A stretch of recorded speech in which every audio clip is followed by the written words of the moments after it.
আসছে ঈদ উল ফিতরকে সামনে রেখে বিগ বাজেটের সিনেমাগুলো মুক্তি পেতে যাচ্ছে, কিন্তু এর মাঝেই মেগাস্টার শাকিব খানের নতুন সিনেমা নিয়ে শুরু থেকেই চলছে নানান জল্পনা কল্পনা।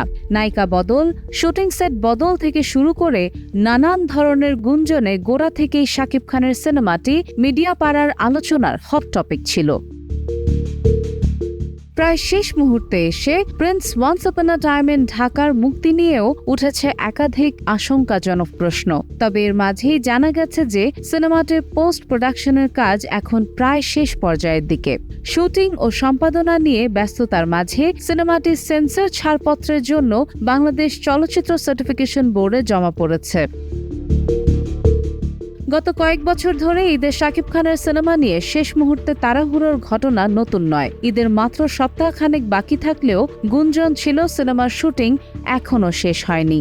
দর্শকদের অনেকেই মুক্তির সময় বিপত্তিতে পড়বে কিনা সিনেমাটি তা নিয়ে শঙ্কাও প্রকাশ করেছেন। তবে বিষয়টি নিয়ে মুখ খুলে আশ্বস্ত করে নতুন খবর দিয়েছেন প্রযোজক শিরিন সুলতানা। গণমাধ্যমে তিনি জানিয়েছেন, সিনেমাটি ইতোমধ্যে সার্টিফিকেশন বোর্ডে জমা দেওয়া হয়েছে। সব ঠিক থাকলে আগামী 2-1 দিনের মধ্যেই ছাড়পত্র মিলবে বলে আশা করছেন তিনি। সাদিয়া ইসলাম, টাইমস টুডে।